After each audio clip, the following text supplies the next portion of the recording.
William Cargill, the leader of the Otago settlement scheme and the single most important person in seeing the idea of Dunedin through to reality. Ka Puka Taumahaka. It's a surprisingly practical sort of name for this iconic peak that looms so imposingly over Dunedin from the north.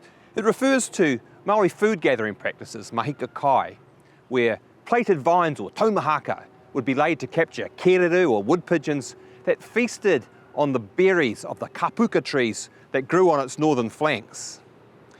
The settlers who founded Dunedin, however, gave it another name, Mount Cargill. This honours the great chief of the founding Scots, the man who led them across the oceans to build a new and better Scotland here in the South Pacific. They also gave his name to their colony's second city, Edinburgh, an indication of just how esteemed he was by the pioneer generation. So who was William Cargill? He was born here in the heart of Edinburgh in 1784 and baptised in this church, just a stone's throw from Edinburgh Castle, not much further from the historic spot where one of his forebears, Donald Cargill, was executed during Scotland's 17th century religious wars. Now, William grew up with a strong sense of pride in that association with a famous Protestant martyr, and he treasured his relation's Bible, which is now a key artefact in the Toitu collection. He was born into comfortable circumstances, with his father being a writer to the Signet, an exclusive group of Scottish solicitors.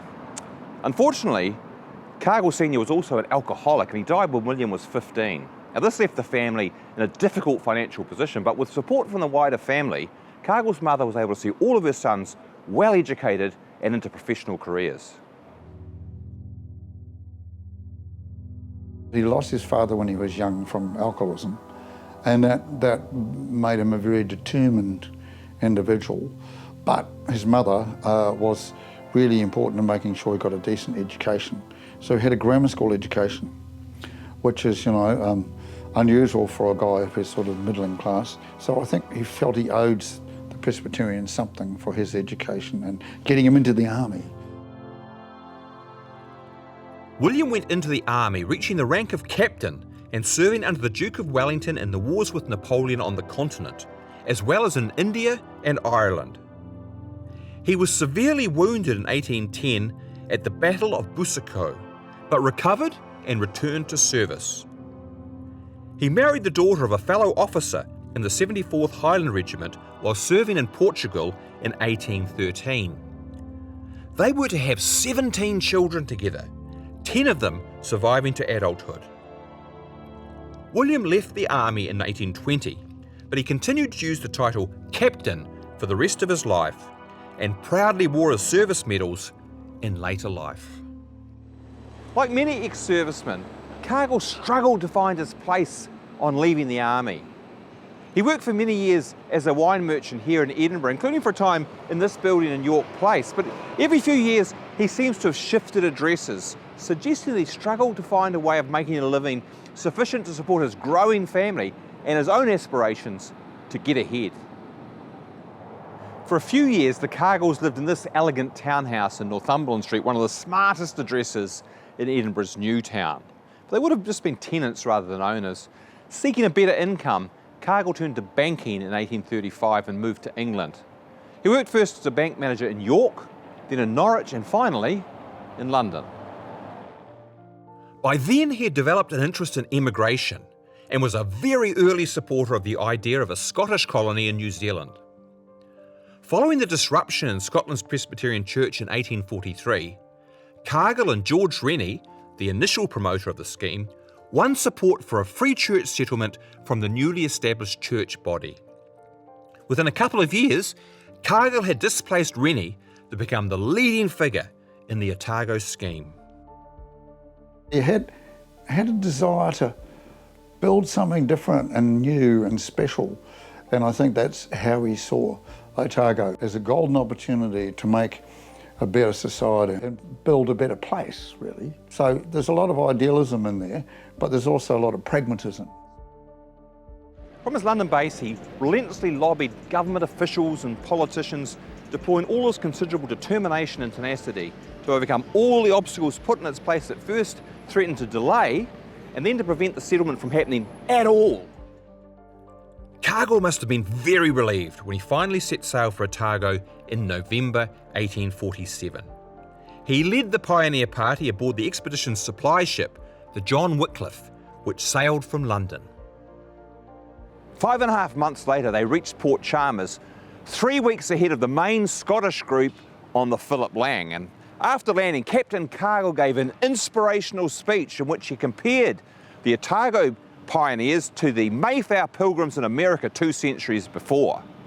But then the nitty-gritty hard work of creating the new society got underway, and it was to be a long and winding road.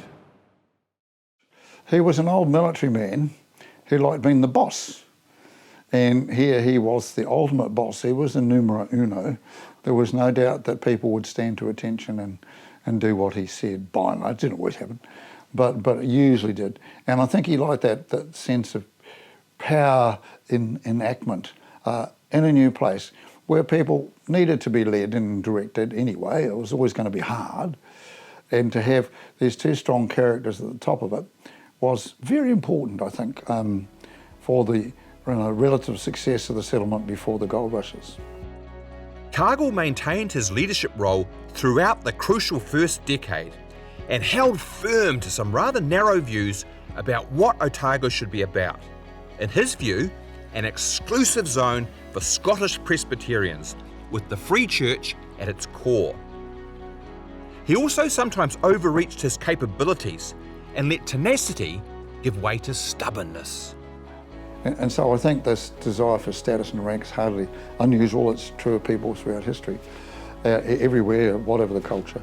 And that's essentially what drove him, was the desire to be powerful, even if only in a tiny little place, but he was still going to be the boss. And the boss he was. And that's how he managed to hold the whole thing together. He did provide genuine leadership to the early settlers and earned their appreciation and admiration. In fact, they came to regard him as something like a biblical patriarch who had led them to the promised land. Cargill died in 1860, just before the gold rushes that would dramatically transform his beloved Otago, away from that small-scale and essentially Scottish settlement he'd worked so hard to create. By then, Dunedin was well established and beginning to prosper, and so many of the things that Cargill had dreamed of were beginning to become reality. The pioneer settlers remembered him as a strong-willed individual who always had their best interests at heart.